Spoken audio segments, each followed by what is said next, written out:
მოგესალმები შემეცნების მაძიებელო. ძალიან მიხარია რომ კვლავ ჩვენთან ერთად ხარ. ნამდვილად მოგესალმებით.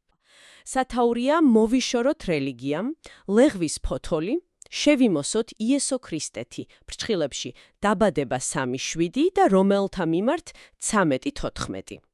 სანამ უშუალოდ დეტალებში გადავეშვებით და ტექსტის ანატომიას დავიწყებთ, ერთი რამ აუცილებლად უნდა შევთანხმდეთ. ხო, ეგ მნიშვნელოვანია. ეს წყარო ეხება საკმაოდ მძიმე პოლარიზებულ თემებს. აი, აქ არის სპეციფიკური თეოლოგია, ისტორია, მემარცხენე და მემარჯვენე პოლიტიკური ხედვები. და პირდაპირი კრიტიკა უზარმაზარი ინსტიტუციების მიმართ. დიახ, ჩვენი მიზანია უბრალოდ მოვირგოთ ანალიტიკური ლინზები და გარიგოთ რა ლოგიკა დგას ამ ტექსტის უკან.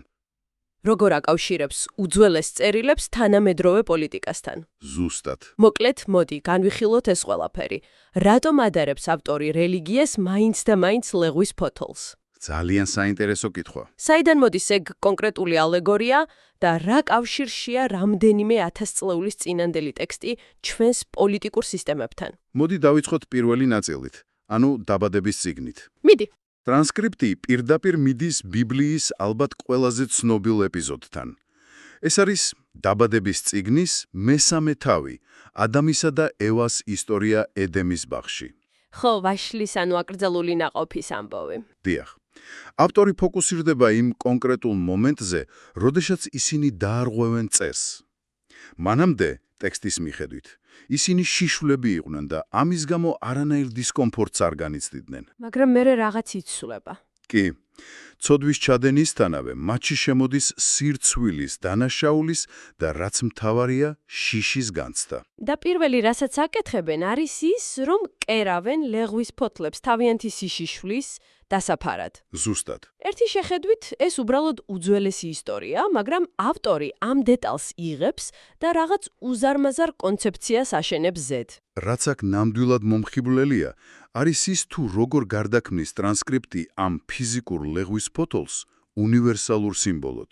სულიერ სიმბოლოდ. დიახ, ავტორის მტკიცებით, ეს ლეღვის ფოთოლი სინამდვილეში არის ინსტიტუციური რელიგიის პირველ სახე. ვაუ. დაფიქრდი. ლეღვის ფოთოლი ხელოვნურია, ის მალევე ხმება. ის არ არის ბუნებრივი მდგომარეობა. ანუ წყაროს მიხედვით რელიგიაც მასეა. ავტორის მიხედვით ზუსტად ასევე, რელიგია არის ადამიანის მიერ შექმნილი სრულიად ხელოვნური მექანიზმი, რათა დავმალოთ ჩვენი ნამდვილი სახე. ჩვენი სისუსტე და დაუცველობა. კი, დაუცველობა და შიში ღმერთისგან და ერთმანეთისგან. მოიცა, ანუ ავტორი ამბობს, რომ ის სისტემა, რომელსაც ადამიანები იყენებენ ღმერთთან დასახლორებლად, რეალურად არის ინსტრუმენტი დასამალად. ზუსტად ეგ არის მთავარი თეზისი. ტრანსკრიპტი ამტკიცებს, რომ დღესაც ვიყენებთ რიტუალებსა და დოგმებს, იმავე მიზნით, რა მიზნითაც ადამმა და ევამ გამოიყენეს ფოთლები. როგორც ფარი. კი. როდესაც შენ გაქვს უამრავი წესი, როგორ უნდა მოიქცე, შენ აღარ გჭირდება იყო გულწრფელი. აღარ გჭირდება აჩვენო შენი შინაგანი სიშიშვლე. და ამიტომაცაა სათაურში მოწოდება, რომ ეს ფოთლები უნდა გადავაგდოთ. და მის ნაცვლად ქრისტეთი შევიმოსოთ. ანუ ფორმალური რელიგია ჩავანაცვლოთ ცოცხალი პიროვნული ტრანსფორმაციით. გესმის ეს? დაფიქრდი შენ საკუთარ ცხოვრებაზე ერთი წამით.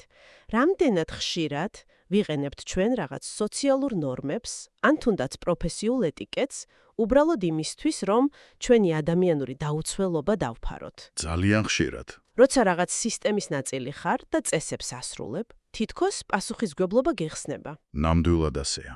აი ზუსტად ამ ლეღვის ფოთოლზე საუბრობს ვიდეოს ავტორი, ოღონდ გლობალურ დონეზე.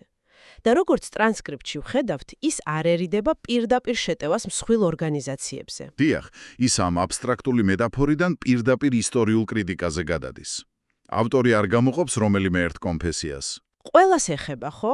კი, ის თანაბრად ესხმის თავს კათოლიციზმს, მართლმადიდებლობას, პროტესტანტიზმს.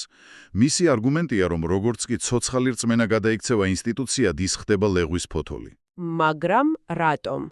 ნებისმიერ დიდ მოძრაობას ხომ სჭირდება რაღაც სტრუქტურა, რომ გადარჩეს დროში. თუ ამას უფრო დიდ სურათს დაუკავშირებთ, დავინახავთ, რომ წყაროს მიხედვით პრობლემა სტრუქტურაში კი არ არის, არამედ ძალაუფლებასა და კონტროლში. ავტორი საუბრობს ეკლესიებზე, როგორც ბიუროკრატიულ აპარატებზე. ტრანსკრიფციაში პირდაპირ არის ნახსენები, რომ რელიგიური ინსტიტუტები გადაიქცნენ კონტროლის მექანიზმებად. და როცა ორგანიზაცია იწყებს დიპლომატიის წარმობას, ფინანსების მართვას, როცა კარნახავს რა ჩაიცვა, რა ჭამო, როგორ ილოცო, ავტორის აზრით ეს აღარ ემსახურება სულიერ გათავისუფლებას, ეს ემსახურება ადამიანის დამორჩილებას. აქ იწყება ყველაზე საინტერესო. ავტორი ფაქტობრივად ამბობს, რომ ისტორიული ეკლესიების განვითარება, ინკვიზიციები, პოლიტიკური გავლენები, ეს არ იყო უბრალოდ გადახვევა. არა, ეს იყო იმის შედეგი, რომ სულიერი ცხოვრება დაუქვემდებარეს ბიუროკრატიას. წყაროს მიხედვით, იესო არ მოსულა იმისთვის, რომ ახალი, უფრო რთული ბიუროკრატიული სისტემა შეექმნა თავისი იერარქიებით. დიახ, ეს არის ძალიან მწვავე დაპირისპირება ინდივიდის თავისუფლებასა და ინსტიტუციის დიქტატს შორის. და სწორედ აქედან გადავდივართ ალბათ ყველაზე კომპლექსურ ნაწილზე. სახელმწიფოზე და სეკულარიზმზე.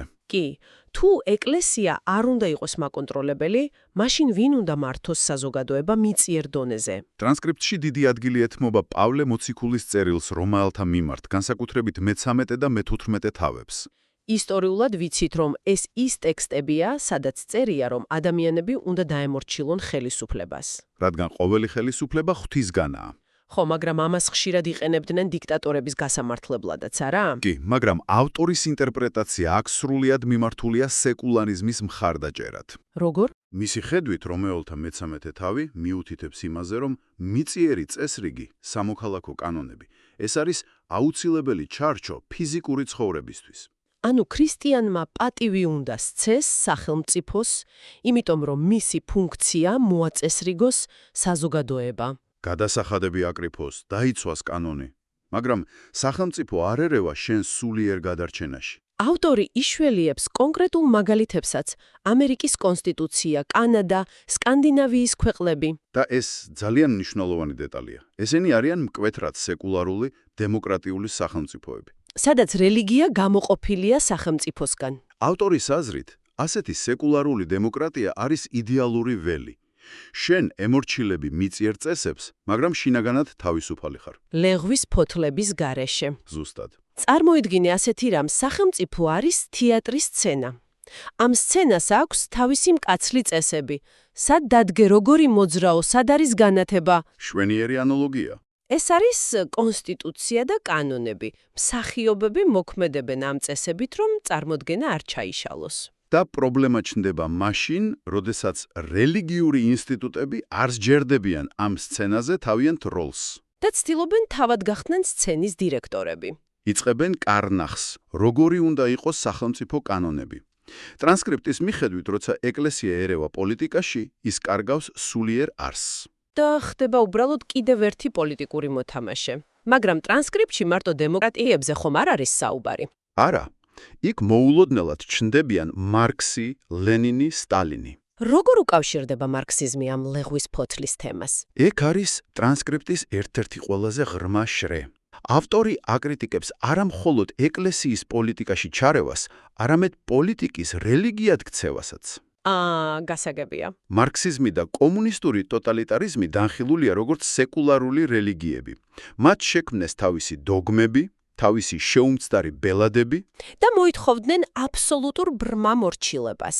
ზუსტად ისაც, როგორცაც კორუმპირებული რელიგიური ინსტიტუტები ითხოვდნენ. გამოდის, რომ ავტორი ამბობს, არ აქვს მნიშვნელობა რა ერქმევა ამას. ეკლესია თუ კომუნისტური პარტია. თუ სისტემა ცდილობს დაეუფლოს ადამიანის შინაგან თავისუფლებას, ის იქცევა დამთრგუნველ ძალად. და ამიტომ უჭერს მხარს ჯანსაღ სეკულარიზმს, სადაც სახელმწიფო უბრალოდ არეგულირებს ტრაფიკს, ასე ვთქვათ. კი, და აქედან ავტორი ოსტატურად ბრუნდება ისევ ბიბლიურ თემებზე. ის აჩვენებს, როგორ იწყება ეს გადაგვარება. ძველი აღთქმის თემებზე გადადის, ხო? მოსეს რჯული და შაბათი. დიახ, განსაკუთრებით შაბათის, ანუ ებრაულად შაბათის დაცვის ტრადიციას ეხება. ეგ ნაწილი ყურადღებას ნამდვილად იქცევს. ავტორი საუბრობს იმაზე, როგორ იცავდნენ შაბათს როგორც უმკაცრეს კანონს. მართალია. და მე მიჩნდება კითხვა. თუ სეკულარული სამყარო აგვარებს სამოქალაქო კანონებს, რა უყოთ ბიბლიურ კანონებს? ხომ წერია, რომ შაბათი უნდა დაიცვა. როგორ უყურებს ავტორი ამას? ისევ ლეღვის ფოთლად. დიახ, თუ ის მექანიკურად სრულდება. ისტორიულ ისრაელში რჯულის მიცემას ჰქონდა მიზანი, მაგრამ დროთა განმავლობაში ეს გადაიქცა ფორმალობად. ადამიანებს გაუჩნდათ ილუზია, რომ თუ უბრალოდ ფიზიკურად არ იშრომებენ, ამით გამართლდებიან. ეს გავს ერთგვარ ბიუროკრატიულ ჩეკლისტს. ანუ, შაბათს ლიფტის ღილაკს არ მივაჭირე თითი, ესე იგი წმინდანი ვარ, მიუხედავად იმისა, რა ხდება ჩემს გულში. საუკეთესო შედარებაა. ავტორი პირდაპირ უპირისპირებს ამ მექანიკურ დაცვას შინაგან რწმენას. ფორმალური რელიგია გამშვიდებს, გაძლევს ილუზიას, რომ ყველაფერი რიგზეა. მაგრამ სინამდვილეში ეს შენი ნამდვილი მდგომარეობის დამალვაა. ეს ბადებს ერთ მნიშვნელოვან კითხვას, რომელზეც ტრანსკრიპტი თავის დასკვნით ნაწილში გადადის. აპოკალიფსზე. დიახ, რა საფრთხე შეიცავს ეს მექანიკური რელიგია საბოლოო ჯამში? აქ ავტორი ეხება ესქატოლოგიას, ბოლო ჟამს. როდესაც აპოკალიფსზე ვსაუბრობთ, ადამიანების უმეტესობას წარმოუდგენია კატასტროფები, ომები ან რადიკალური ათეიზმი, რომელიც ებრძვის რელიგიას. მაგრამ ავტორის სცენარი სრულიად სხვაა. აბა როგორია? ავტორის მიხედვით, სატანა ბოლო ჟამს არ იმოქმედებს აშკარა ათეიზმით. მისი ყველაზე ეფექტური იარაღი იქნება სწორედ ინსტიტუციური გაყინული რელიგია.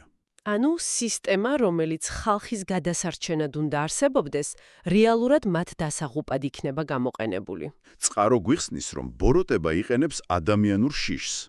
რელიგიური სისტემები, რომლებიც დაფუძნებულია შიშზე და ლეღვის ფოთლის სინდრომზე, ადამიანებს აქცევს მანიპულირებად მასად. და ავტორი გვაფრთხილებს, რომ დიდი მოტყუება ეკლესიის შიგნიდან მოვა. ადამიანები იმდენად იქნებიან მიჯაჭვულნი ფორმალურ წესებზე, რომ ამ ნიადაგზე ერთმანეთს დაუპირისპირდებიან. და დაკარგავენ მთავარს, შინადან თავისუფლებას და სიყვარულს. რასაც ავტორი ქრისტეთის შემოსვას უწოდებს. რა საოცარი პარადოქსია. ისტორიულად ყოველთვის ვეძებდით უსაფრთხოებას დიდ სტრუქტურებში, მაგრამ ავტორი გვევნება, რომ ეს შეიძლება იყოს ყველაზე დიდი მახე. სწორედ ასეა. მინდა კიდევ ერთხელ დაფიქრდე ამაზე, ვინც ახლა გვისმენს. შენს გარშემო არსებული სისტემები გაძლევს საშუალებას განვითარდე, თუ უბრალოდ შიშის საფუძველზე გაკონტროლებს. ეს ჩვენს ყოველდღიურობას ეხება. კი, იმიტომ რომ წესების ბრმად შესრულება ყოველთვის უფრო მარტივია, ვიდრე საკუთარ თავში ჩაღრმავება. ავტორის კრიტიკა მიმართულია ადამიანური ბუნების იმ ტენდენციისკენ, რომელიც ამჯობინებს კომფორტულ ილუზიას. თუნდაც ეს მონობა იყოს. მოდი შევაჯამოთ ყველაფერი, რადგან დიდი გზა გავიარეთ. ჩვენ განვიხილეთ წყარო, სადაც ინსტიტუციური რელიგია დანახულია, როგორც სირცხვილის დასამალე ლეღვის ფოთოლი. მივყევით არგუმენტებს, როგორ ხდება ეს ინსტიტუტები ბიუროკრატიული. განვიხილეთ პოლიტიკა და ჯანსაღი სეკულარიზმი, განსხვავებით მარქსიზმისგან და დავინახეთ, როგორ უპირისპირდება მექანიკური წესები, მაგალითად შაბათი, რეალურ სულიერ თავისუფლებას. რაც შეიძლება აპოკალიფსური მოტყუების იარაღი გახდეს. მაშ, რას ნიშნობს ეს ყველაფერი? რატომ უნდა გვაინტერესებდეს ეს დღეს, მიუხედავად იმისა, ვიზიარებთ თუ არა ავტორის შეხედულებებს? ეს ნიშნავს იმას, რომ კრიტიკული აზროვნება არასდროს უნდა გავთიშოთ, განსაკუთრებით მაშინ, როდესაც საქმე ეხება ჩვენს მრწამს. ნამდვილად. მაგრამ მოდი ჩვენი დღევანდელი ანალიზი ერთი ასეთი წყაროს მიღმა არსებული ფიქრით დავასრულოთ. გისმენთ? უბრალოდ წარმოიდგინე სამყარო, სადაც ადამიანები საბოლოოდ იღლებიან და აღარ ცდილობენ თავიანთი სისუსტეების დამალვას ხელოვნური იდეოლოგიებით ან სოციალური ნიღბებით. რა მოხდებოდა? რა მოხდებოდა თუ ის უზარმაზარი ენერგია, რასაც ჩვენ ამ ლეღვის ფოთლების კერვაში ვხარჯავთ, უბრალოდ მოვახმარდით ერთმანეთის გულწრფელად მიღებას. ძალიან საინტერესოა. ხომ არ არის ჩვენი ყველაზე დიდი დაუცველობა სინამდვილეში არა ჩვენი სირცხვილი, არამედ სწორედ ის ადგილი, სადაც ჩვენი ნამდვილი ძალა იმალება. საოცარი ფიქრია დასაფიქრებლად. და ვფიქრობ, იდეალური წერტილია ჩვენი დღევანდელი შეხვედრის დასასრულებლად. დიდი მადლობა, რომ დღეს ჩვენთან ერთად იყავი ამ მოგზაურობაში. გააგრძელე კითხვების დასმა და ყოველთვის ეძებე ის, რაც ფოთლებს მიღმა იმალება. დროებით.